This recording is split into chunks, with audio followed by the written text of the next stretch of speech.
হাই friends, good morning. মানে কোনোবাবিলাক মানুহ আছে মানে ৰাতিপুৱা বোলে কল লৈ গ'লে কিবা দেখা পালে বোলে কিহৰ বোলে যাত্ৰা নহয়। মই সেইফালে কল লৈ আহি আছোঁ, কোনোবা এজন গৈছে আৰু বস্তু বেলেগ বস্তু নাছিলে নেকি, কলেই লৈ আহিছা ৰাতিপুৱা মানে কিহৰ বোলে যাত্ৰা নিমিলে। মানে এইটো কি কথা? আজিকালি বিজ্ঞানৰ দিনতো তেনেকুৱা মানুহ আছে। অন্ধবিশ্বাস আৰু কুসংস্কাৰ যেনেকৈ শিক্ষাৰ হাৰ দিনে দিনে বাঢ়ি গৈ আছে,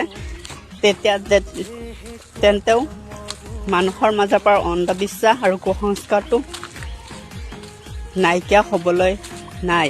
এইটো কি কথা? মই কল লৈ আহিছোঁ, খোৱা বস্তু খাম, এইটো বোলে আৰু অন্ধবিশ্বাস, এইটো বোলে কি যাত্ৰা নিমিলে, এইটো দেখিলে ৰাতিপুৱা